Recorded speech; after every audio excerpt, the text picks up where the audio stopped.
everybody. Welcome back. So today I have the pleasure of being joined by Helen Marshall from Thrive Learning. Helen, welcome. Thank you for having me. I'm so excited to be here. It's been a while in the making, so I'm happy we're finally sitting down to have this chat. Absolutely. And just to start the ball rolling, would you like to say a few words about what it is that you do? Yeah, I can do for sure. So I suppose my role by day is Chief Learning Officer at Thrive, as you just said. I started off with Thrive nearly 4 years ago, joined the company as head of learning, where we were just rolling out a content product, and joined to lead the learning designers, graphic designers, QA side of the business, which was very exciting. My background's in learning design, vendor side for over a decade. So helped to kind of get that off the ground alongside our chief content officer, and then really moved into the role of chief learning officer just over 2 years ago now, where my role is predominantly public facing, talking about what we're doing in our product and sharing all that good stuff out into the community, but then vice versa, bringing all that back into the business as well. But alongside that, I also run a community for women in L&D and HR and associated people spaces called Women In, which is primarily a WhatsApp community. We're at about 900 members now, with about 20 different subgroups in there. So we can talk more about that later as well. And I also host my own podcast, Diary of a CLO, which is in its second year now and still going strong. So a few different things going on, and it's all an exciting place to be. So I've been doing some webinars and some conferences, and I've been speaking a lot, and we have some synergy in that space. And one of the things that I've been noticing in the market is that we have an L&D market that's largely focusing on the paradigm that it's always focused on. So you have content, infrastructure, or platforms, and you have some data that is generated when learners interact with content on that platform. And L&D departments are pretty much using that to disseminate content. And I keep saying the word content because it's a mixture of formats, but it could be from text through to video. And we were at Learning Tech, both of us, whatever that was, last month or something. And largely the market was still doing all of these things that it has been doing, with a little sprinkle of AI across it to improve functionality or access or some of these things.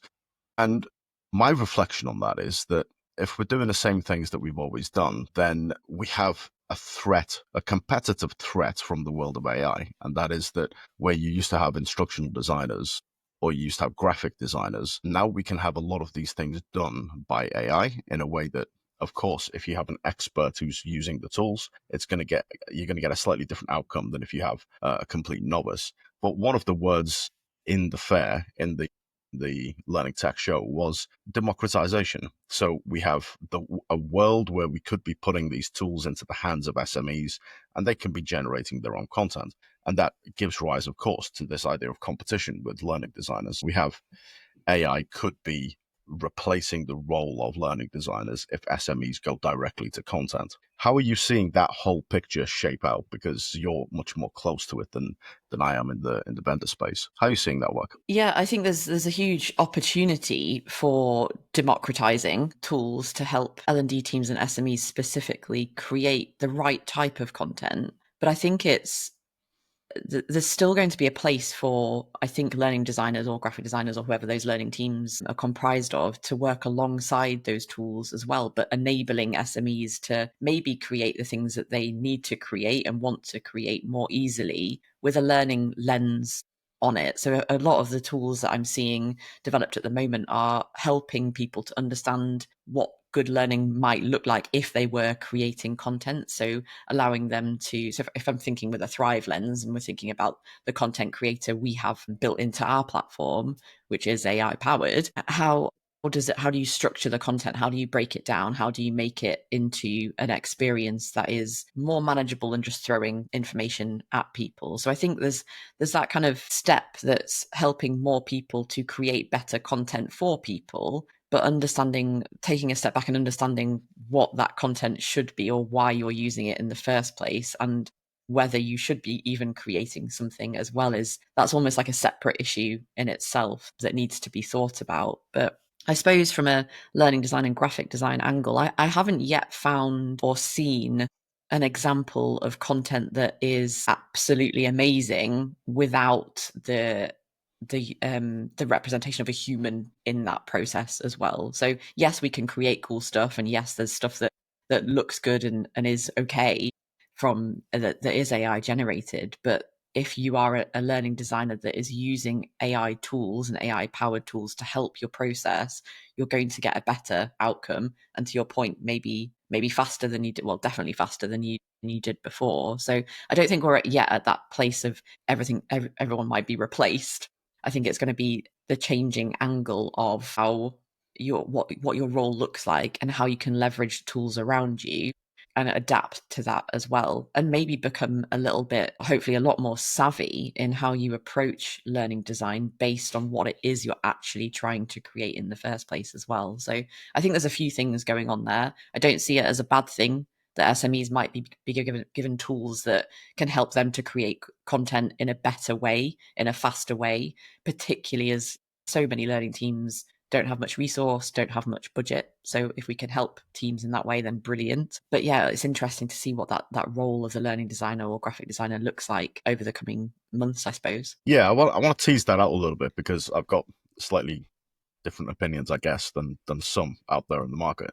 And so when I'm looking at AI tools, I'm mostly not looking at learning AI tools. And that is, I'm not looking at the platform space, or I'm not looking at the articulates of this world. And out in the market, when you have, I'll take video generation as an example. So if we were to say to the learning designers, go and make some videos, they would probably go first to the avatar tools, the Synthesias, the Colossians of this world, and maybe they would look at their tools that are native within their platforms that they have access to.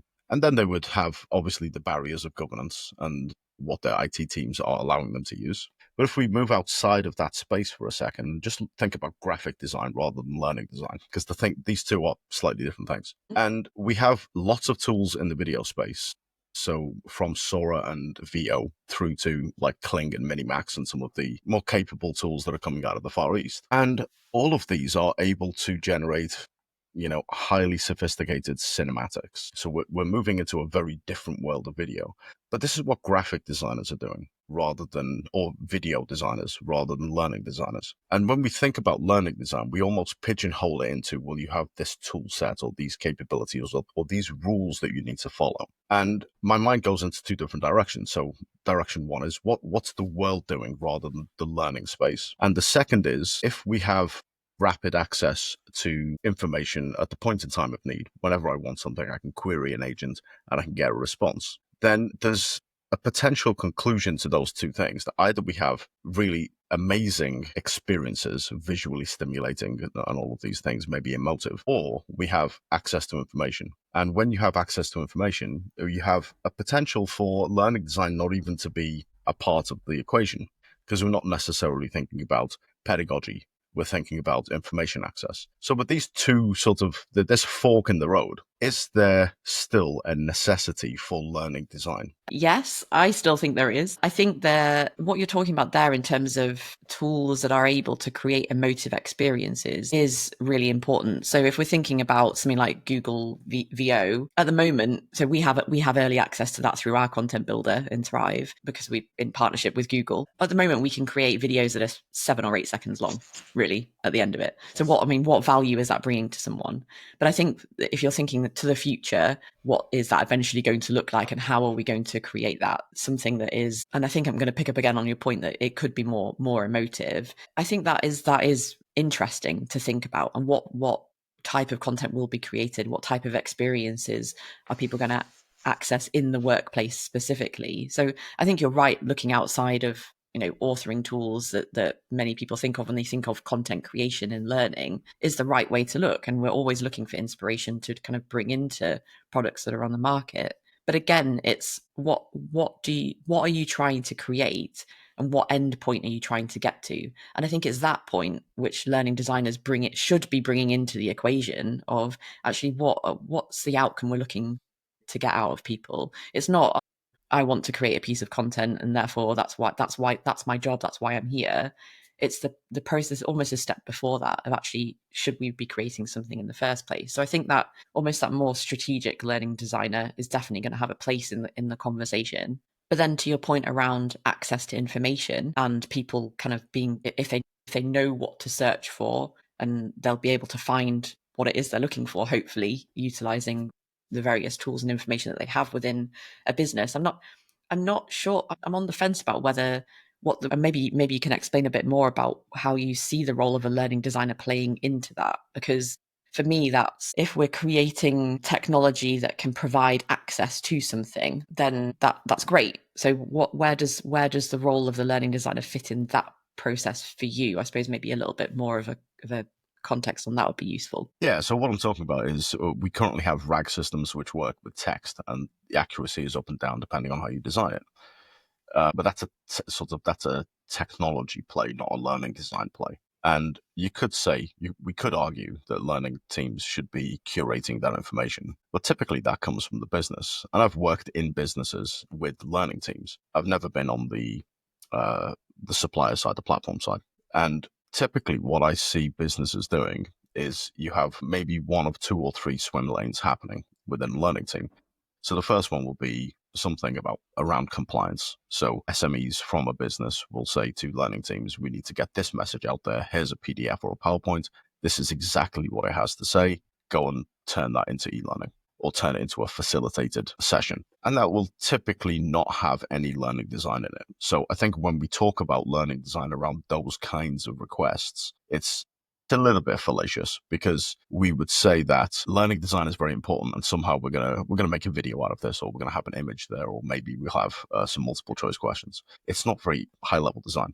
On the other end of the spectrum, you have huge innovation projects where we're saying we're going to build a video that's going to be a masterpiece and it's going to win an award at Cannes, right? Or we're going to have a simulation program where you can be invested in what's happening, narrative structure, storytelling, and high realism and things like that.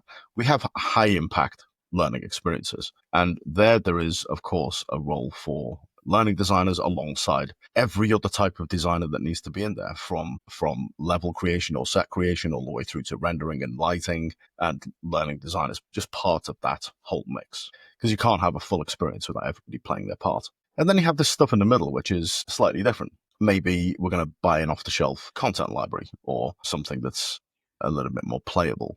But it's kind of in that middle point where it's doing a little bit of this and it's doing a little bit of that. Now, all of in that second space and in that first space, I've seen many systems that are on the market now, and many bespoke builds where we're actually not getting these PDFs from SMEs. We're getting those into a database, we're indexing those, we're chunking those up, and we're having conversational agents right at the front. And conversational agents can have a face, they can have a voice. So that stuff it's available on the market. And if that is available, there's not really that much pedagogic design that goes into that. It's effectively like using a search. So that's one potential set of technologies that is going to be more popular in the future as accuracy becomes more reliable. And that's kind of where I'm talking, because if I was to split the learning market in its entirety up to how much learning design actually happens and how effective is that learning design, and how many businesses have I worked with or have I spoken with that are able to measure efficacy that comes from design.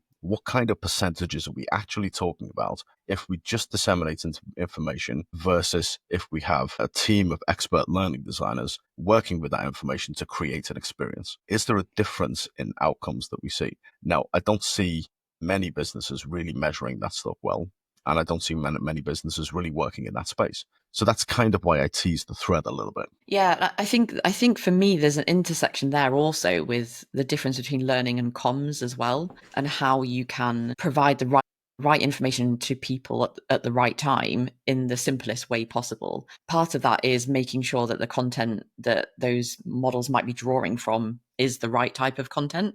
So that's one of the challenges at the moment that we're certainly seeing, is actually because we are overlaying an AI assistant over the top of our platform, is actually, you need to do a bit of work on making sure that the content that you've got on there is what you want to be surfacing, and or understanding how you can set the parameters for what good might look like within that data itself. So yes, like being able to kind of do that, but also that's, whilst it's not the business communicating outwardly to someone, you've got to make sure that the right message is being conveyed at the right time. So I think that's where it becomes an interesting kind of that comms versus learning question does come into play, because what is learning in that instance? It's being accessing information and getting an answer and then being able to apply it is not what learning is. The learning is then being able to continuously apply, like having got that information, to then apply it again and to do it again and repeat that process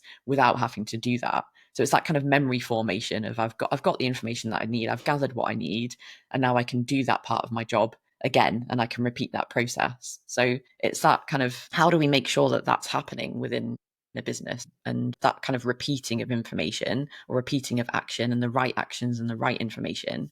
How is that happening? I feel like there's loads of good examples of people being able to track the type of experiences they're creating that might contain content, that might contain, well, it depends, again, it depends on your definition of content, the whole experience together, being able to track whether you've accessed something through a digital platform, you've then held events, you've then done some follow-up actions, you've done some observation, you've done some coaching, being able to track all of those different points and bring it back to the impact that you're looking to achieve. Like people are doing that all the time. People are sitting down and tracking that sort of stuff. So I think it's I think, say, here's a piece of content, it solved your problem, off you go, because I don't think that is necessarily how learning happens. You need to have that kind of follow up of the process and the behavior and the understanding of what it is that you're trying to change in the first place. So I think if you've got a narrow vision of this is just the content that we're delivering and it's going to solve your problem, I think that is where the issue might lie. So I think, again, coming back to what role does a learning designer play in that? I think it's more maybe learning leaders have to have a learning design lens in how they're communicating and accessing information across the business and bringing all those pieces together. So you're understanding the point at which people might access something through those new models and through those new methods, and what steps they're taking in their journey and the behaviors that they're taking in their journey that are entering into the point at which you want them to be. So I think it's that holistic experience of bringing it all together and piecing it together and understanding what that might look like that's important in the future. So I'm being slightly provocative, obviously, right? And sort of poking the issue just a little bit, because the way I think about some of this stuff is like you've just said one of the things that I would usually say, and that is that learning, marketing, internal, external comms, I see those as all basically the same thing. And you have some kind of message. That message, hopefully, when you get that out in the right way, it will change behaviors. Marketing should be purchasing behaviors. We could also put parts of sales into this as well. Comms is information dissemination. Then on the data side, you have, as you've just said, what is data pipelines and data curation and data management. But pretty much none of those things is what I would call learning design. And the reason is that there should be some measure of cognition for me if we're going to call it learning. Otherwise, we just call it design, or we call it marketing, or we call it something else. So that's kind of the bit that I'm teasing a little bit, because I'm not sure I've ever seen a study that says we have this bit of information that's going out and we have this bit of information that's going out, having passed through a learning designer. It's gone through Myers principles, or whichever principles we're going to look at, and there was a difference in the resultant behavior that came out.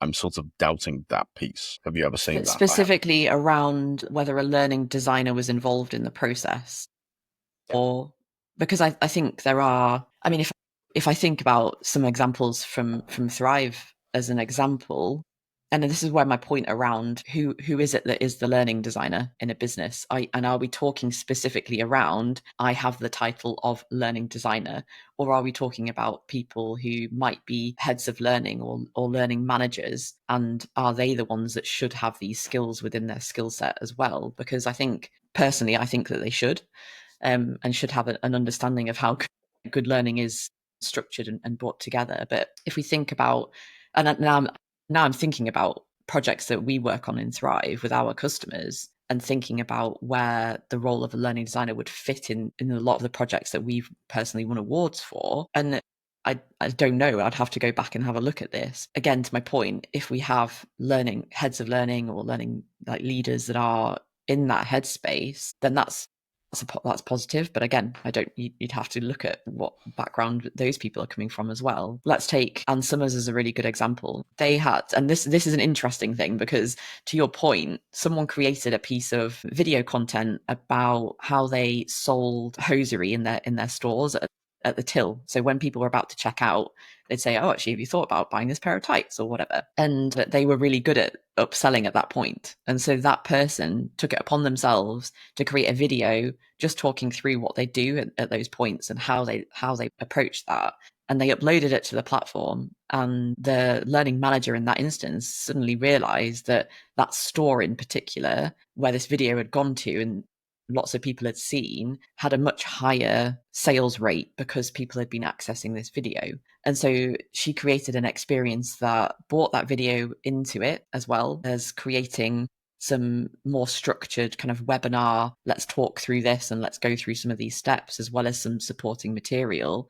And she delivered that kind of enhanced experience to a number of her stores versus just sending that video to some of the stores. So she already knew that that video itself would increase sales because, well, presumably would increase sales because it had already done that. But then creating a more enhanced experience, she expected that because she'd thought through the steps that she wanted to get people towards, it would be even higher. And her hypothesis was correct. And she made the business a lot of money as a result of rolling that experience out. And I think it's at that point where she's got that kind of learning design mindset on of that's that one video and that's great and that's had an impact on people, but how can we enhance that experience, understanding that it's not just, yes, you might be able to obtain a few bits of sales technique from one video, but actually how do you then put that into practice in other situations for other products, and what support might you need after that point. So she crafted that bigger, wider experience and ultimately had a better impact for the business. So I don't know for sure whether she has a learning design background, but that's certainly a learning design approach to creating an enhanced experience. So I think there are examples out there that we can start to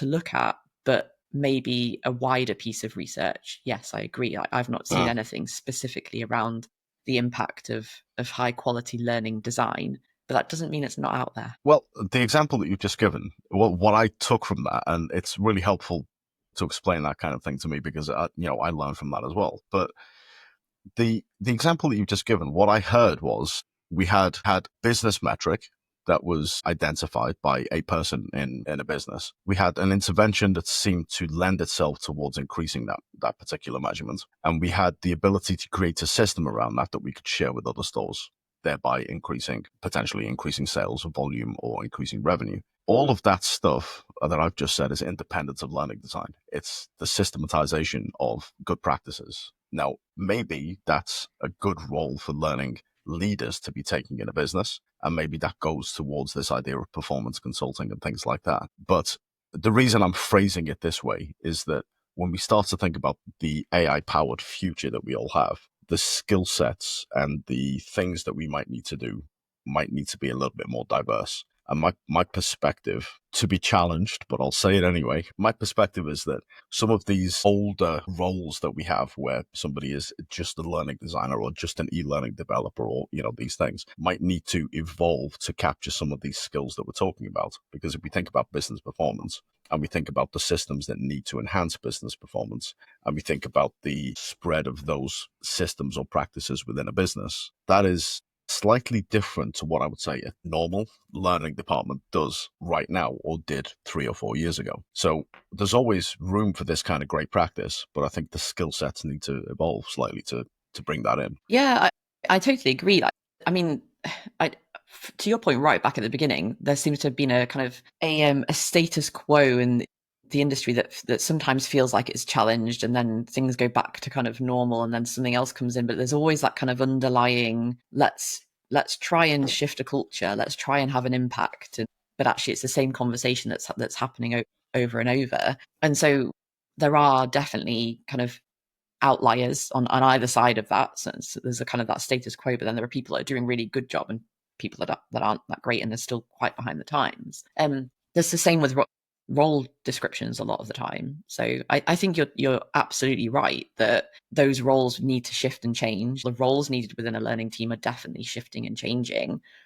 And yes, learning designers, graphic designers, learning administrators, whatever those kind of roles have encapsulated historically need to change to think about maybe some of that kind of more systems thinking in terms of what they're actually creating and how it fits in with that broader picture, which has, from a vendor side, historically been quite tricky, because that's information that a lot of businesses don't actually want you to get involved in. They want you kind of on the outside purposefully as a vendor to just do this, deliver this, and actually thinking strategically and challenging people is quite tricky to do in the vendor space. So yes, I think they're going to change. But what I would also say to maybe challenge that thinking slightly is actually the people who are in roles at the moment, in particularly from a leadership perspective in those learning teams, maybe also need to change their skill set to think more about those fundamentals of good learning experience and good design, and actually how do they think about those within their roles. And actually creating content might not be what many people in those leadership roles do every day, and hopefully it's not, because content is often not the only solution, or not the solution. But actually there's almost like a bringing together of skills and ideas and information into some core roles within those learning teams who are data driven, who do think strategically, who can have a learning design mindset around what it is they're creating and how they're creating it for their business, and who it is that takes on those roles.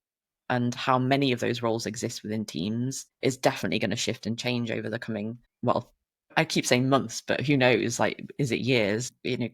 Historically, the L&D industry hasn't been fast to change. Are we at that point where it will suddenly, everyone will do things differently, and really kind of go back to actually what it is, what should we be doing, and how should we be doing it? But yeah, so it's an interesting conversation to have. And I think particularly to add to that, what I would say is, what does that look like for vendors versus internal teams? Because obviously there are a lot of internal teams who have learning designers, graphic designers, developers, or all in one roles like that. And there's a lot of vendors who have those roles as well. And so we try to work as strategically as possible with our customers and gain access to as much information and data to create the best experiences we can. But there's always a limit to that, right? And probably in terms of time, in terms of resource, in terms of what it is that they are really trying to do at the end of the day. Whereas an internal team and the structure and the process of how they create and what they create, whilst it's similar in terms of that content production process, should be quite different in terms of the understanding of the business and the understanding of how things fit together and how things are communicated and how things are rolled out. So it's interesting, I think, to see that shift and what it would mean for vendor versus internal teams as well. Yeah, that is interesting. So for me, I'm a consultant, so I work with vendors, I work with in-house teams. I'm agnostic in terms of what I do, and I don't just work in L&D either. So I see things from different industries that I think are good practices and things that maybe could shape what L&D does. And really, my mission is, should I choose to accept it or not, my mission is to transform the industry. Because I think, and I'm going to particularly talk about the kind of lower end of the industry, which I'm deliberately using the word lower. I do mean lower. And that is where you've got folks who maybe we don't see them at the conferences. They don't go to the trade shows, but the industry is huge. What we see, the people that we know, the people that show up to events, the people that try and learn things and go and, take those things back to their companies and then try and improve and be that catalyst for change in their companies. Those folks are, let's not pretend that that's everybody. That's going to be a certain group of people who have an interest in doing that. There are other groups of people who have an interest in, I've been in this post for 20 years. I know everything. I'm just going to carry on doing things that I've been doing the same way. And this isn't just L&D. This is every industry that's ever existed. There are always going to be those who don't want to change, who don't necessarily add value. They may do, they may not. And a lot of those roles, I think, are going to vanish, are going to go, as the folks who are interested in change, the folks who are interested in bringing in those better practices, they will be those catalysts for the change that makes those roles go. And that is transformation, but that's organic transformation. So that's not coming from me, it's not coming from you, it's just happening sort of as times change. But the other side of transformation is rapid, big bang kind of transformation, where leaders, and it could be learning leaders, it could be tech leaders, it could be CEOs, are saying, we need to do something. We need to make sure we're competitive in the market. We need to make sure that we have the right people doing the right things at the right time with the right information. And we can do that better, faster, cheaper with a particular suite of technologies, or if we change our configuration, or we change our operating model, or we have a different strategy to go and do something. So that's kind of more where my position is. And what I see in that space is that in the lower end of the space, that a lot of the roles which are point solution roles, so point solutions in the tech market is you go to one bit of software to do one thing. And the roles that are point solutions where somebody just does one thing. And this is particularly prevalent in the vendor space where we think about like offshore studios. So e-learning studios that go and make e-learning for companies. They tend to be constructed like we'll have one person who interfaces with the business and gets the requirements. We'll have another person who does learning design and they'll produce like a storyboard or something. We have another person who develops the e-learning and we'll have another person who signs it off. That kind of waterfall structure, I don't think is going to last. I think there's so much there that can just be done automatically with automations, with workflows, with AI in the broader sense. So either generative AI or pattern recognition or agentic workflows. So I think that side of things is going to go. And that frees up a lot of people. And if that frees up a lot of people, what are they going to do? And for me, I think there's only really three angles. You either focus on the person, you focus on the data, you focus on the tech. And the person is always neglected in this conversation because I think, I don't know if were you at any of the speeches at Learning Tech? Lots of folks were talking about uh, everybody in L&D needs to upskill in tech.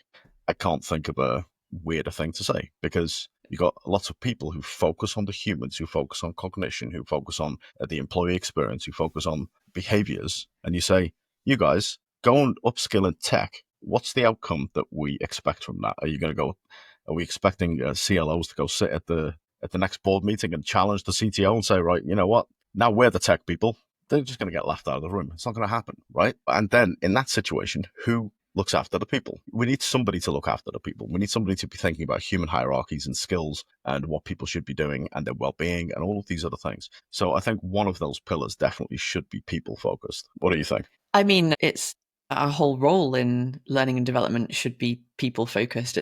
It's the fundamental of what we do. And I think it was really interesting you talking about that kind of lower end of, or the lower end, because and then those people often being the ones who've been in roles for a long time and going, this is how it's always been done. I'm just here to do my job. And I think it's that mentality of this is just my job. There's almost like kind of step back of what one of the things that I notice in L&D, and you might have noticed this when you go to a conference or you go to an event that happens regularly every year, and you see a lot of the same people, but a lot of new people, a lot of new ideas. There's always the same passion and drive and enthusiasm and sense of connection and purpose that happens at those events. And my whole career has been in learning and development, and it's always stood out for me as such a great community. And you can maybe bring some perspective from outside of L&D as well into this, is that actually there's almost this sense of let's push forward together, let's do it together, let's help each other, whether that's vendor side or internal.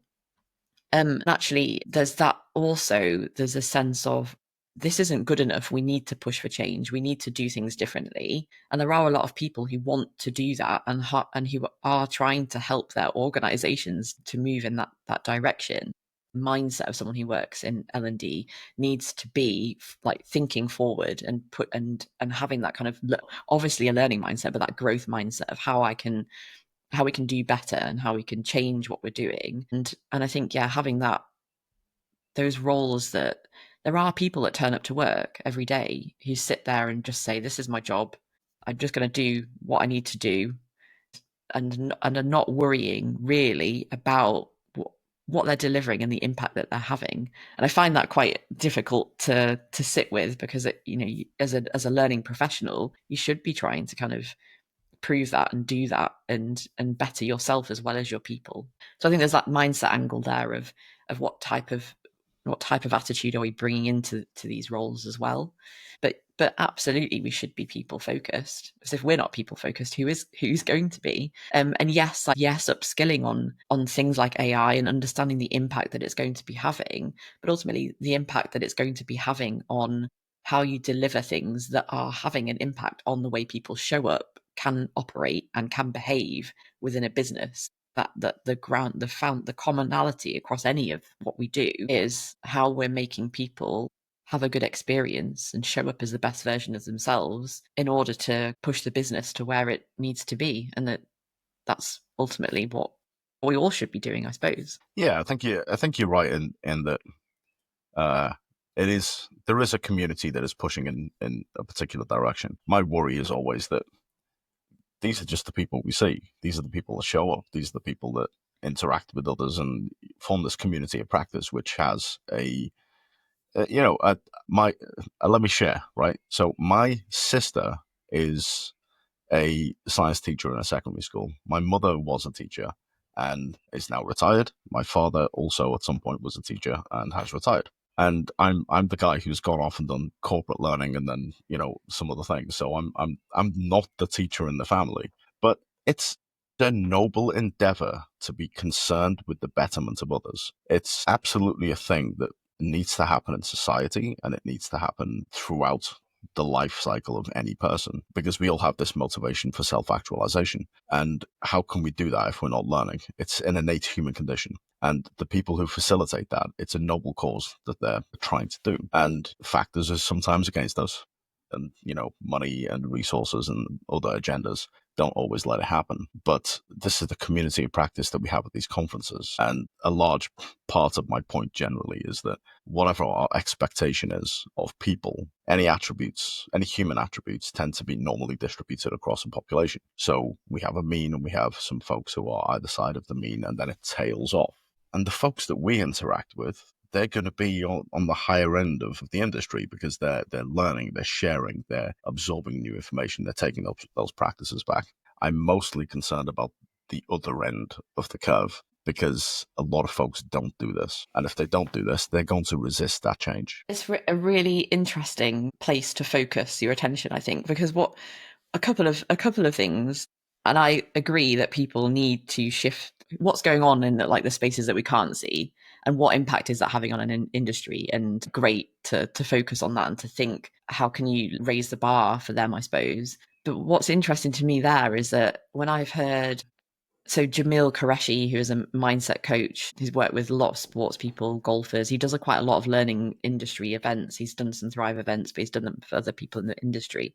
One thing he often says is to lean into your strengths instead of your weaknesses, and spend most time strengthening your strengths rather than strengthening your weaknesses. And then I also remember a lady called Monique Carriol, who spoke at a Thrive event, who was a director in the NHS during COVID and had to roll out a lot of plans to help hospitals manage the pandemic. Obviously, very very tough job. She was talking about some of the large scale kind of transformation elements that she'd been involved in her role outside of that as well as inside of it.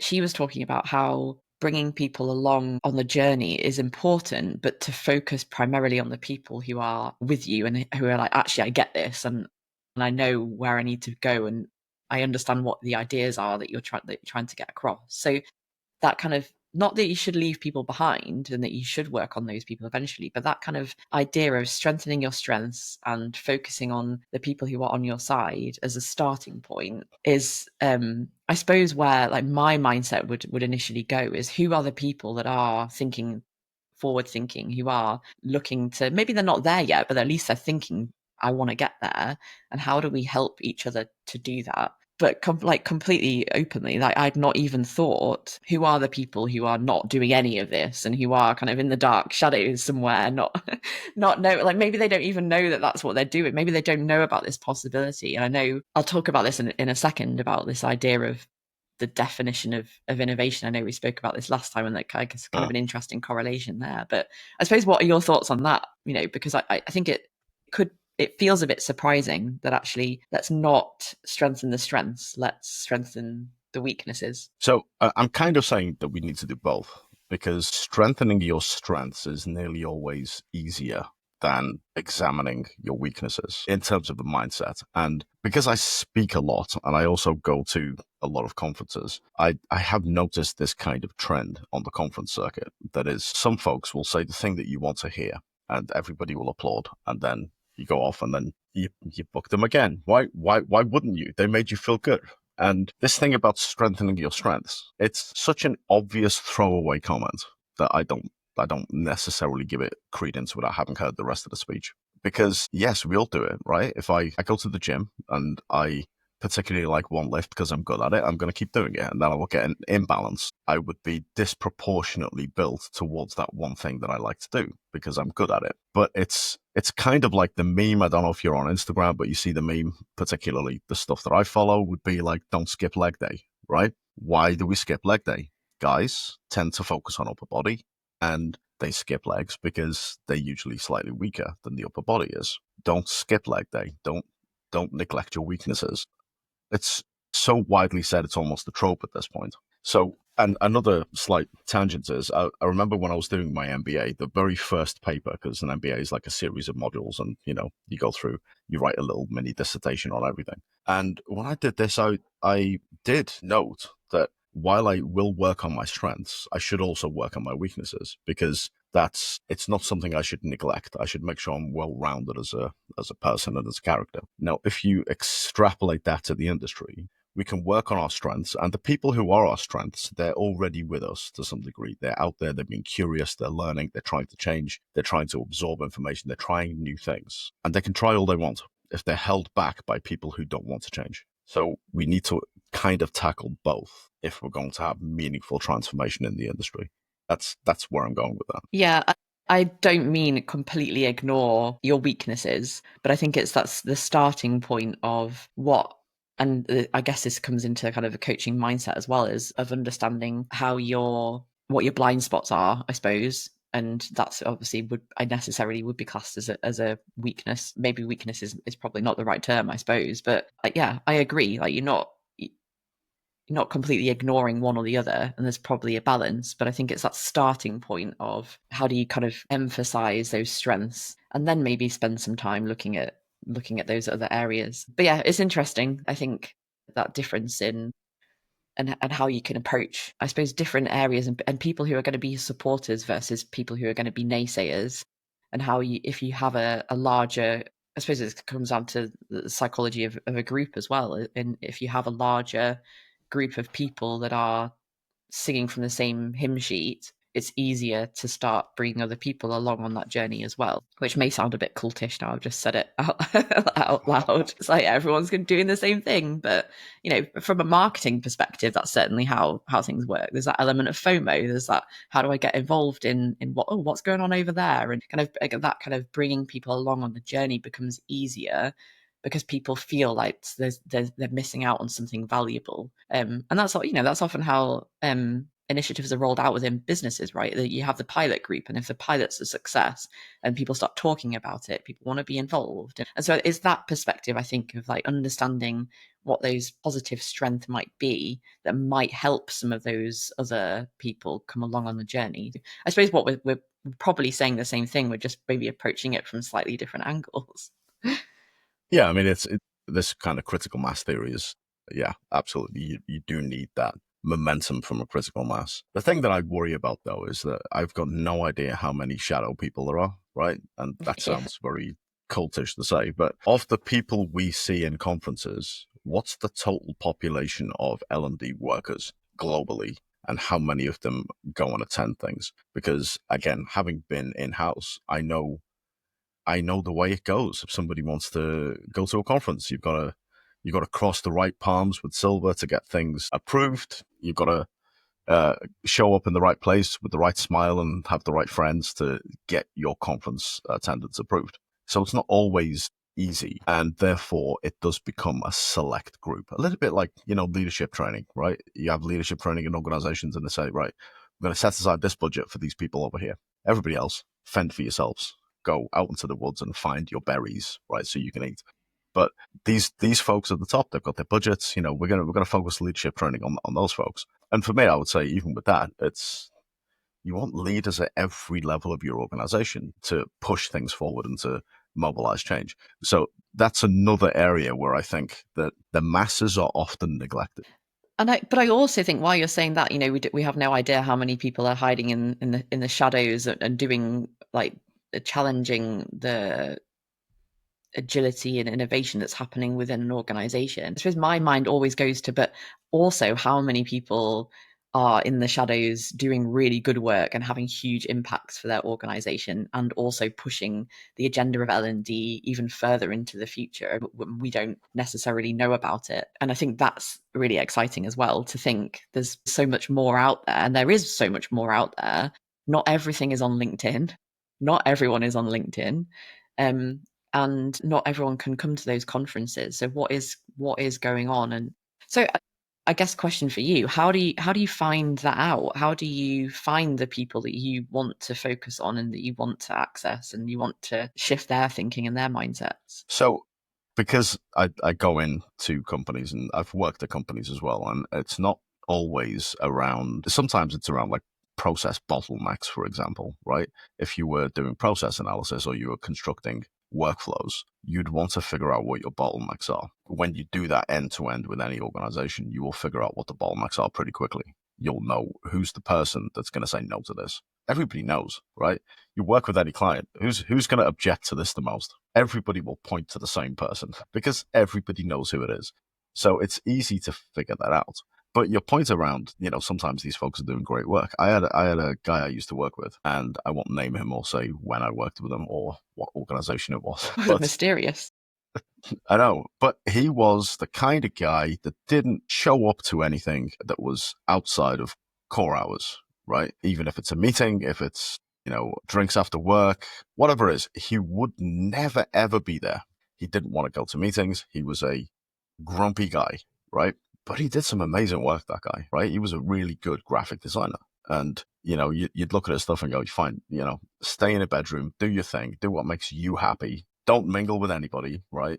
And if that's what you want to do, but keep doing great work. So it absolutely happens, right? You get people at all stages, but it's important to understand the bottlenecks because, with that guy, he wasn't stopping things. Occasionally he did, but most of the time he wasn't a bottleneck. So it's important to understand the people who are going to be the bottlenecks. Yeah, definitely. Is that I think you're in an advantage there coming into businesses and understanding how you can get under the teeth of the process, and people are open to, or not always, but some people are open to you being there and to doing that.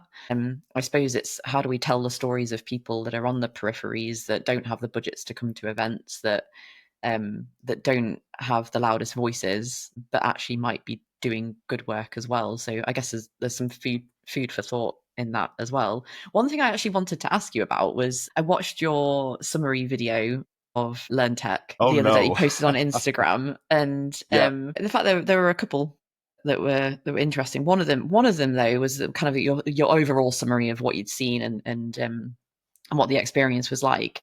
You said a couple of times in the video you differentiated between what was going on the floor in the exhibition and what was going on in the conference, and obviously rightly so, they're very different experiences. I just wanted to pick up on what was happening and what stories were being told in the conference, and I'm pointing upwards because it's upwards above the exhibition floor. But you said it's, you kind of differentiated and said not in the conference, and kind of made that distinction. So what was the main difference for you, and what good stories were being told in the conference that maybe we could have benefited from on the floor? Yeah. So I think the big difference between the floor and the conference. So for those watching and who haven't been to this kind of event, you'll have a trade show, which is the exhibition floor where you can walk around and you can meet vendors and you can find out what is available on the market, and you have a good expectation, therefore, of what the market can deliver. And you can talk about price points, but you can engage directly with vendors and you can see demos of tech that's being out there. The conference on the first floor is nearly always different, and that is a series of speeches by people who are in the industry. And they might be consultants, they might be learning leaders, they might be people from different walks of life that have a perspective on learning technology. So it was the learning technology show that we're talking about. Now, the difference for me in those two things is that when you're hearing speeches that might have been backed by some kind of experience or research, so by experience, I mean somebody's done a transformation in their particular organization. They're sharing what they did, how they did it, what they measured, what the outcomes were. They're not selling anything. So it's a very kind of different spin. And then you also have the analysts who will talk about, well, this is what we've seen over the last couple of years. This is what we think the trajectory is going to be. You tend not to get much of that on the floor itself, because on the floor, everybody's focusing on either finding out what the market is doing or selling to people who want to find out what the market is doing. So it's a different experience. And for me, when I want to find out what's happening in the market, where the innovations are, how products are developing, and what the direction of travel is, it will be on the floor. If I want to find out what people think the direction of travel is, or what their experiences have been and how they've implemented transformation, it will be upstairs. So those are very much the differences. Now, what I saw on the floor was, as I said in my Instagram video, everybody follow me on Instagram. What I said on the Instagram video was that the industry seemed largely untouched by what's happening in the AI revolution. And that is that 2, 3 years ago, 4 years ago, we had LMSs, we had content authoring tools, we had some video authoring tools, we had maybe had a little bit around metrics, but probably not that much. And this year we had all of the same stuff with some AI capability. So the paradigm that I mentioned right at the start, where we make content, we stick it on a platform, and then we hope that people engage with that content, thereby producing some data. That data is a rudimentary kind of click-through style data. It's not, I wouldn't say it's rich conversational data at this point. We're not looking at behaviors and things like that. We're not looking at even social media style data where we understand personalization. We know the attributes of a person and therefore we can target things. So we're not even gathering that kind of data. So that's roughly what I thought of the floor. Now, in the conference, I was a little more navel gazing, right? Everybody was, we've been doing this for the last few years, and there was a little bit more of an echo chamber. So, you guys are the real heroes, that kind of speech, right? If anybody's seen The Boys, that's a reference to The Boys, Amazon Prime, amazing show, right? And so there was a lot of that, but there was also a little bit of what do we think the future is going to be? And it was along the same lines as the conversation we had at the start of this, Helen, that was, we think that everybody who currently has a job and is currently employed in learning departments is still going to have a job and still going to be employed in learning departments, but your roles might slightly change and you might need to think about slightly differently about your skill sets. And that's fine. I don't think it's true, but it's fine as a position to take. So that's what I was seeing upstairs. I think it's interesting, that kind of forward thinking. So I see it completely the opposite way round. And again, you can challenge me on this, but tech vendors, although as a whole industry, maybe we are guilty of not thinking outside the box enough and not pushing for change faster. But the way I see it is that tech vendors are often the first ones to navel gaze first and to think, we're starting to see these patterns. We need to respond to these changes, these challenges that are happening within the industry. And so we can support, and obviously in our instance, learning and development teams to do better and to have better impact within their businesses. And so we start to develop those things to support, obviously from a tech perspective, from our side, but we start to push it in things in the right direction. And learning and development teams are sharing with us the challenges that they're facing, and we're saying, how can we help to solve those tomorrow? And so that kind of navel gazing that happens upstairs is also happening in real life downstairs as well. And how do we bring those two worlds closer together? Because there's definitely, in the case of learning technologies, is a really good example of this, is definitely a divide between what vendors are talking and how people within the conference are talking. And yes, you want to avoid people standing on stage and pitching you and selling you a product, but actually we're all working towards the same thing and trying to solve a lot of the same challenges together. And people who stand up on stage and talk about some of that, the work that they've been doing or the vision that they want to get to, a lot of it is tech enabled. And if you're solving the right problems, you're bringing in the right tech. Sometimes if it is tech that's a solution. So I guess that's more of a broader kind of question of like, how do we bring those two worlds closer together and also recognize the fact that vendors are navel gazing as well as internal teams? So I can answer that mostly, right?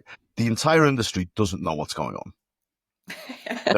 There is a scary disruption out there happening. That scary disruption means that, and before I say this, I'm going to say vendors absolutely should be responding to the needs of the client. You'll get no argument from me on that, because that's market forces, that's competitive advantage, and that's revenue generation. You've got to give your clients the things that they want. But in doing that, you have iterations. It's not transformation, it's iteration on the thing that happened before. So you have an LMS, now you have an AI powered LMS. It's still an LMS. You might have integrated a couple of things, great, but it's still basically that. Now, the clients also are looking for guidance. So they're saying, well, we have a market landscape that is becoming very disparate and difficult to understand. We have daily updates about AI, and we don't know what the direction of travel is. We have all of these technologies that can do really, potentially scary things. How do we make sense of that? So you have people with those questions, and vendors are responding to the people with those questions. But the third part of this is that, again, it was said in the conference. Um, I'm not the only person who thinks this. That the L&D people, the learning leaders that we are interfacing with, that have these questions, and these are good questions. How do I make sense of the market? Where do I begin on my AI transformation? How do I, make good purchasing decisions? What kinds of things should I be bringing in or building? These are good questions, but the people who have these questions that vendors are responding to in learning tech, they're often not at the table, right, of CEOs, CTOs, CFOs, who are making big decisions about the direction of transformation in their companies. Because those folks probably are, but should be thinking about the entirety of the AI disruptive landscape and not just the learning tech part of disruption.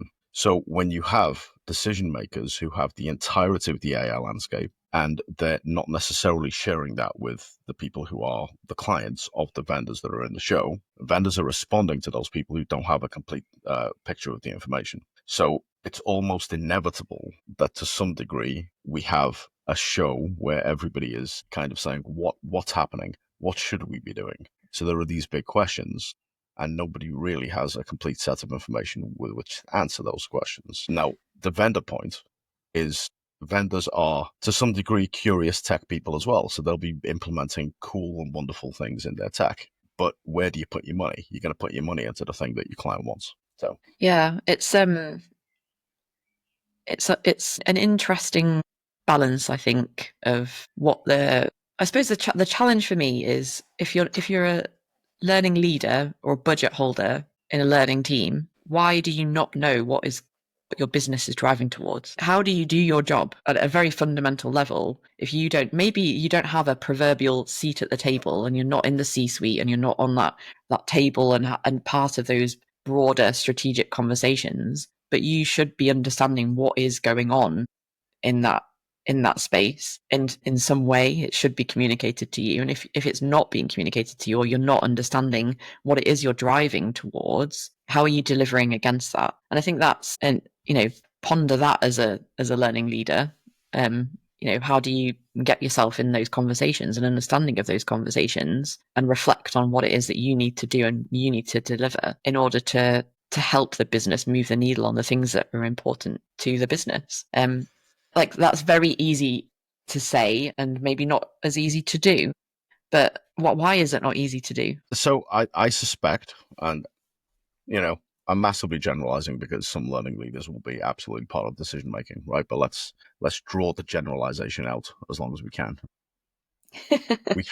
I'll give you a couple of examples. So if a company that manufactures widgets has decided to go offshore some of their capability, or they're implementing a lot of tech, or they're implementing a lot of automations around that, none of those discussions pretty much are going to be made with the learning leader.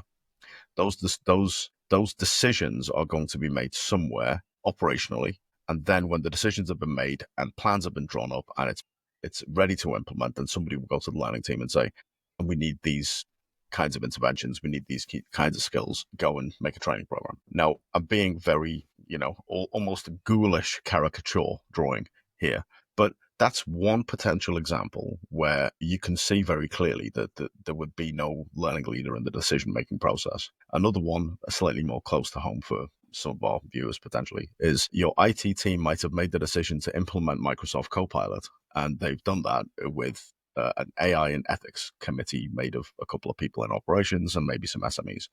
Probably no learning leaders involved there. And they would say, right, we're going to implement this. Why? Because we're a Microsoft house and we're going to do it. It's easy. Right, implemented. We're done. Now, all departments, you can apply for a license, but while we've implemented Copilot, we've also drawn up some governance, and that means that now we have some AI tools. No other AI tools can be used.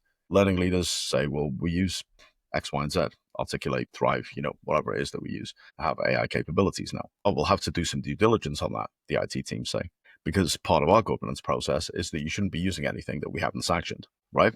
That's entirely foreseeable as a chain of events that could be happening right now in anybody's business. Where is the position of the learning leader in the decision-making process, or is the learning leader downstream from the decision-making process? Now, every company is going to be different, so you got to ask yourself the question where you are in that decision-making process. But I don't think that the implementation of something like Copilot, anybody's even going to ask the learning department until it comes time to, we need to train some people in how to use Copilot. Yeah, but also I think there's a limited view on what learning could be in those instances as well, and that's a mindset of the organization itself too.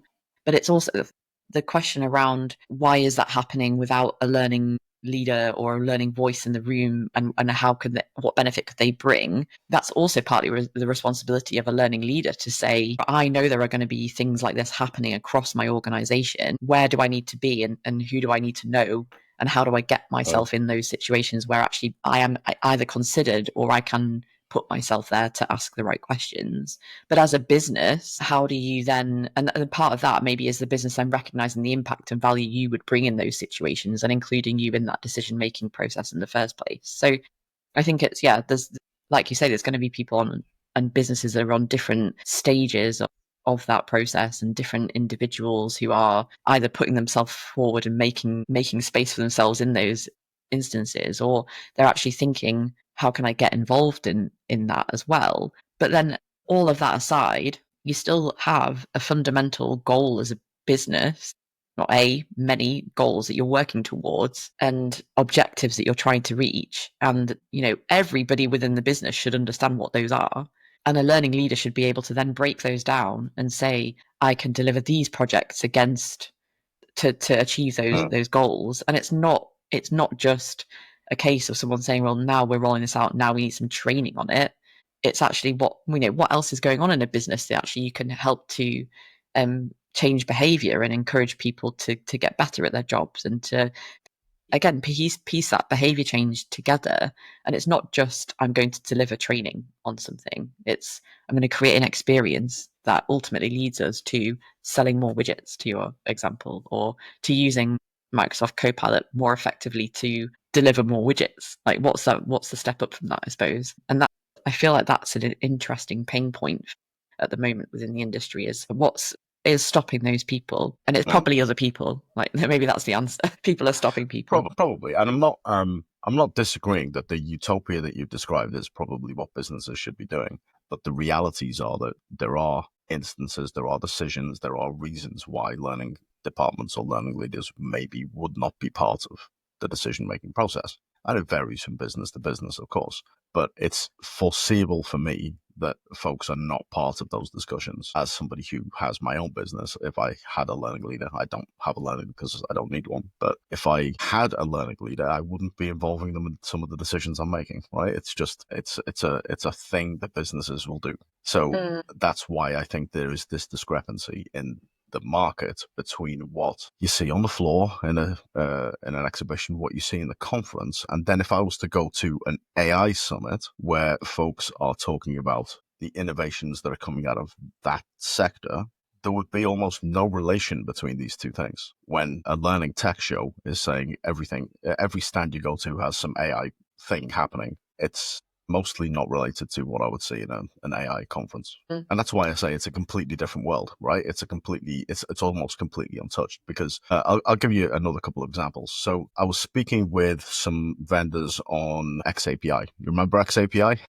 I do. It was going to be the savior of data across the learning industry. We're going to move away finally from SCORM checkboxes towards something that was more contextual, something that gave us an idea of activities and behaviors and all of these things. And what's happened with it? Not that much, right? I mean, some platforms have it, some platforms don't have the capability to use that data, but mostly it's a wicked problem, because you need to have the content that gives you the right data. You need to have the platform that can use the data, and then you need to have some kind of analytics that allow you to action that data into better learning and teaching strategies. So that's a whole thing that needs to happen. And now we have already surpassed XAPI because now we have transcript analysis with a chat responses. So you chat back and forth with an agent and you can analyze that for sentiment, for semantics, for content, for descriptives, for anything you want. And you can do that all the time. So what's the future of XAPI? And why did I see only two vendors mentioning data, right? Or three or four? It was pretty small, the number. So that's an example of if we look outside of the learning tech space, most people don't know what XAPI is anyway. It's basically JSON format data. And the AI side of conferences would be talking about conversational data and they would be talking about JSON formats. In the show, most people are talking about SCORM and a couple of people are talking about XAPI and maybe more advanced data. So that's an example of the discrepancy between these two things. How do you see the data thing playing out? Yeah, I think it's interesting that you pick up on it because obviously from a vendor side, data is one of the things that we talk about all the time, and our customers actually talk about all the time. So it's I suppose it's what data is being asked for and why is it being asked for and what are you trying to do with that data. But I also think an issue. One of the we've spoken about learning design as maybe a skill that needs to be thought about a bit more. That kind of strategic thinking and mindset approach to uh, delivery as well, but also data and data analysis and what that means for you as a team and as a business as well. And that's a kind of a third gap. I would say that maybe we're not speaking about it as much because there is a general lack of understanding of what is out there and how it could be used. And so it's maybe that um, let's bury our heads in the sand a little bit and this will go away and I'm not going to need to understand this and know but we could as a business stand up and talk about all of that stuff if we wanted to, but what's the reception going to be to that and what's the understanding going to be to how we communicate those things, but how on the other side, but as a tech business that's fine to say, and it's easy to assume that when you've got 3/4 of your business are in tech and engineering. But as an internal learning team, what's my understanding of how things are built, how things function, how things are put together, and what the tech landscape of my organization looks like? That's a different picture, I suppose. And I definitely put myself in that bracket, right? I'm not a data expert. I definitely could know more, but I have the benefit of understanding how things fit together and what kind of questions I should be asking. And a lot of people don't have the benefit of that because they haven't worked in tech businesses and they haven't worked with tech and engineering teams. So I suppose the question is, how do I, if I was a learning leader and had no exposure to that and no data thinking, what would I be doing? And how would I be closing that gap? How would I strengthen my weakness? Great question. Shameless plug. My last three papers have been about data literacy, right?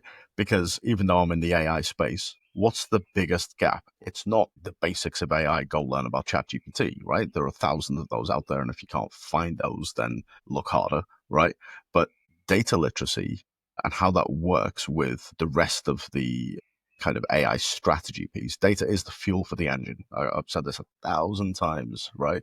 Data is the fuel for the AI engine. And if you're doing a transformation and you don't know where your data is, what data you have, how it's stored, how is it handled, how is it labeled, how is it cleaned, if you don't understand these things, then what are you going to put into the models? What are you going to use any of this stuff for? If you're just going to use, looking at you, people who are out there who are watching this, if you're watching this, then if you're just going to use ChatGPT to make cat pictures, then don't think about data. You don't need to worry about it, right? But if you're going to do anything intelligent with the massive sprawling landscape of technology that we have to differentiate yourselves from the rest of the market, you're going to need to use it as a force multiplier for the things that you do best. And that is your data, your intellectual property, your processes, your know-how. You need to use the data around that to action things more quickly, more effectively with AI. Otherwise, there's just no point in doing any of this stuff. And data is, I think, as you've just said, Helen, data is the weakest skill on the market when it comes to L&D, I think. It's poorly understood. Mostly what is asked for from L&D departments is completions and pretty much nothing else. If there is a well thought out experience, then we might be thinking about, well, how does this relate to operational data, or how does this relate to business data? I had a few people in the last three conferences that I spoke at saying, you know what, the most difficult thing is ROI modeling.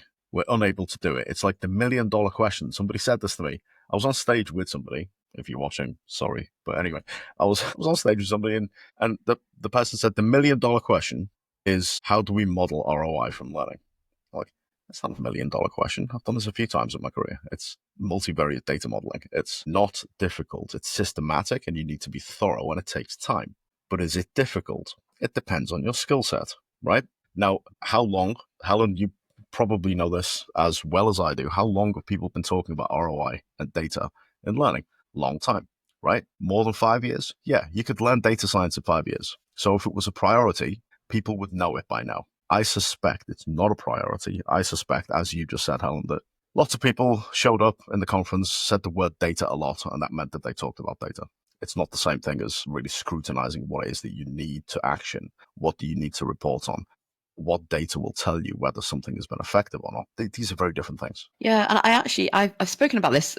In fact, I'm going to say over the past few years, it's not just been a recent thing. To your point around how long has this conversation been going on for, but data as well, I think, is something that has a bit of a reputation of being difficult and hard to analyze, interpret, to access. But actually, what do we mean when we say data? And it's just it's information points, and that information can look different. It can be numbers, it can be statistics, but it also can be feedback, it can be observation, it can be transcripts, it can be anything that is showing you how someone is doing something, or when someone did something, or who it is that's doing that thing. It is a data point. So it's kind of, again, to use your research, demystifying data and thinking about what it is that you can access as an L&D professional right now, what is within my realms. A lot of the time, that is completion statistics. It's information that an LMS might be able to provide you on the surface that you can just see yourself. But then it's how do I then access the things like behind the scenes, and who do I need to build relationships with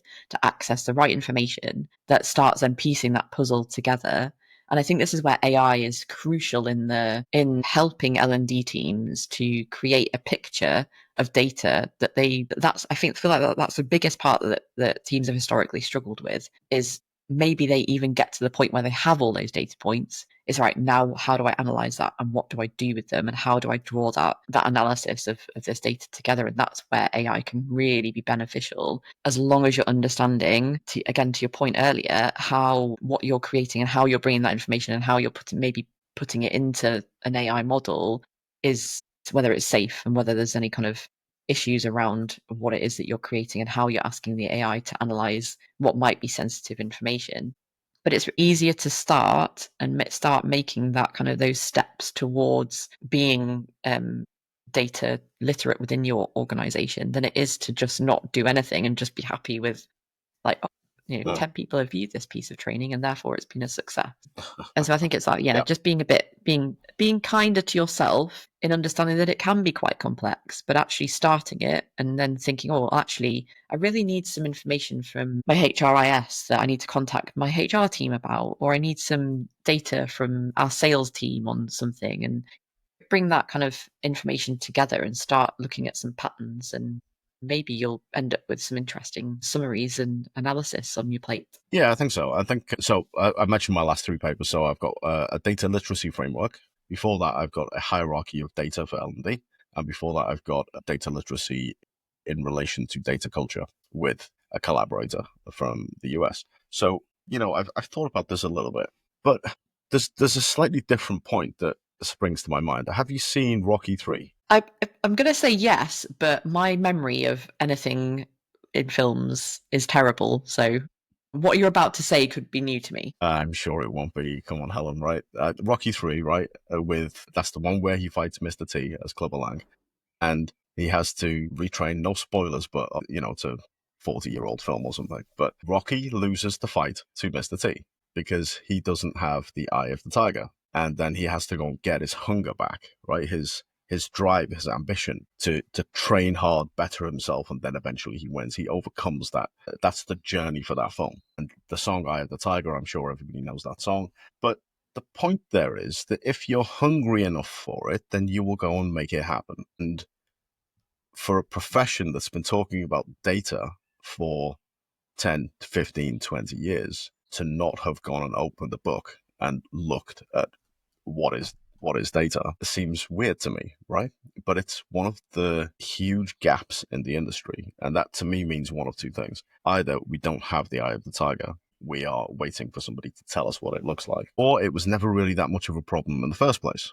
Because if it was a problem, we would have found out what the answer was, right? Yeah, I'm What do you tempted to think? agree with you, but why is it not a problem? How can it not be a problem? Maybe is a better question. I absolutely think it's a problem. And but I'm good at data. I've done statistical modeling and all kinds of things in my life. So for me, it's not a problem, but it's something that comes up time and time again. Now, my suspicion is that it's another one of these things, like with AI, where the vast majority of the industry is like, I know it's a problem, but I don't know where to start. Can somebody just tell me where to start? And can somebody explain this to me? And what should I be doing? And what's a good use case for this? And what are the things that I should measure? And it goes down this route of, well, we can spoon feed you. That's not the same as you finding it out. And back to what I was saying at the start, who do we actually have in the industry? Is it hungry, ambitious change makers, catalysts for transformation, problem solvers, or is it folks who are happy to sit around, make content, and have solutions spoon fed to them? It's going to be a mixture, just like any other industry. But this is, for me, if you really want it, you'll go and find it out. You'll find it out on Mm. my website. Go and look at my papers. Shameless plug for my papers. Yeah. I'm going to go read your papers now. I think Yep. it's interesting that kind of having that hunger and wanting to do more. And I think there are a lot of people who want to do more and want to better themselves, and they actually get to the point of being curious enough to say, what are those first steps? What can I do? They get a basic understanding of data and have that basic level of understanding. I think it's the point at which it starts to get slightly more complex that people start to panic. And it's at that point that people need support and help to understand what they should be doing, because I think there's so much out there on the basics and the understanding the basics. And I wonder, I mean, that's a massive assumption based on conversations that I have. So I wonder how that pans out in real life, that actually how many teams have done, how many L&D team members have done that kind of basic, this is what it's all about type stuff, and struggle with the application, I suppose. I don't know the answer to that. Maybe you do through your research, but I think it's an interesting question. So the answer to this for me is that let's create a scenario, right? There's a person in an L&D department who gets asked for completion data, and they do some learning interventions, maybe high impact experiences, maybe compliance stuff, whatever it happens to be. There is some intervention, and that intervention has the potential to create data. There are barriers in the system. Barrier number one is you have a platform. That platform is the thing that you use all the time, and it uses one particular type of data, and it visualizes that for you. And you have a native dashboard, and maybe you can print over a report. And the barrier there is not the platform, it's the ease at which you can gather surface level data and report it up your management chain, and everybody's cool with that being the base level. There is no urgency, there's no importance, there is no question, there is no curiosity around what does this mean? How can we tie this to other things? And then in some forward thinking departments, you will say, you know what, we want to tie this in with operational data. We want to tie this in with sales data. We want to tie this in with HR data, marketing strategies, whatever it is. So we go to these other departments and we say, you know what, we did this thing. You asked us to do this thing and we want to relate it to some data. And usually at that point, you'll get a big fat no. We don't want to share our data with you.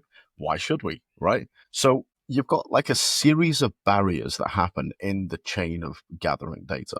And all of these barriers are either it's so easy to stop at any particular point, or it's too difficult to be curious. Mm. And I think that's where most of the barriers in this space come from. It's interesting, isn't it? That kind of battle with internal politics, internal perspectives on what's valuable, what's useful, what's worthwhile spending time on, and what's it worth, what in what situation is it worth you continuing to beat the drum of this is what we need? Because I know as a business, ultimately, if we bring this together, we can create a better outcome. And there's almost that tension. Too difficult to be curious would be a sad place to be in an organization, wouldn't it? I feel like that would be a warning sign of this isn't the right environment for me. Curiosity is something that people are actively putting barriers up around, that would be difficult to contend with, I think. Yeah, but the barriers maybe aren't people. So if we think about let's go back to the joys of an e-learning department for a second and just say, right, these folks are gonna crack out a couple of hundred courses every year. Most of them are going to be compliance courses. Maybe some will be slightly different. Maybe 2, 3, 4 high impact experiences during that year as well. And the barrier isn't necessarily people. The barrier is I could go and be curious about this thing, but I've got another 3 things that I've got to deliver at the end of the week. So there are deadlines, there's time poverty, there's all of these other bits which can be barriers in a particular setting. So I fully sympathize with those folks who are going through that kind of workload, but at the same time it is sometimes difficult to be curious about things that you see day in day out and you have an easier route. Now the easier route is, and it's not only platforms, there are a load of other things which are also the easier route, and that is, you mentioned coaching or something earlier, and coaching is one of these things that is definitely, it's an easier route because you're just having a conversation with somebody, and pretty much anybody can just stand up and say I'm a coach, and suddenly I'm a coach. There's no barrier to entry. There's no like training boot camp or regime or qualification that needs to happen with that, and it's largely the same with L&D. You can come in from pretty much any walk of life and just say, I used to be a lawyer. I've come to the end of my useful life as a lawyer, and now I'm going to go and head up the training departments because I was playing golf with the CEO and he asked me to do it. Right. So there's this kind of entry route into the profession where you say, well, I've come from this background. What's easy for me? And it's probably not. I'm going to deep dive into the data around this thing and figure out what the actual impacts were of the things that I did. And if there's something missing, I'm going to go measure something additional to tell me the answer for the thing that was missing in my data.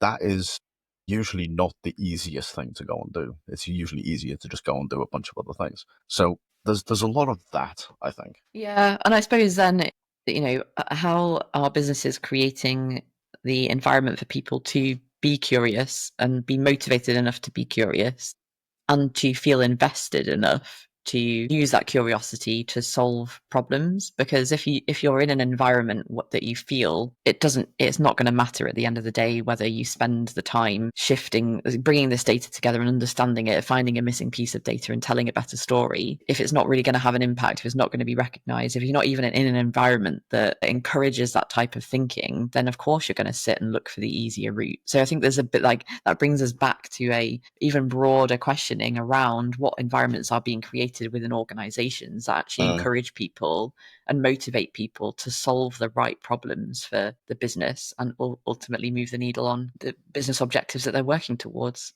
Seems to be pretty perfect in this scenario because you had some impact. You had people who had the freedom to go and be curious and find out what the impact was. You had a user base that was free to share the things that they were doing. And then you also had an availability of data that allowed you to go and action something that made a difference. All of those things are a permissive culture when it comes to being curious. And your question is like, it's question, assertion, I don't know, but it would be terrible if this kind of culture isn't available to a person, because that can be damaging to the person, to their well-being, to their ambition and their lust for curiosity, right? But at the same time, that does happen in workplaces. So not every workplace is a utopia, and we have to kind of acknowledge that as well. Yeah, for sure. It probably happens less than it does more often, but but again, if it's just something to think about from a business perspective, is if you want these things to be happening, what environments are being created that encourage them? And if you're wanting people to be curious and to be motivated to do those things, then you need to it's a broader organizational issue, I think, is what I'm trying to say. That it's not as easy as just an individual L&D person who is motivated to do these things. Are they being motivated as an individual because that's the type of person they are? And is that being met with a business who appreciates and values that in their staff? Yeah, I agree with that.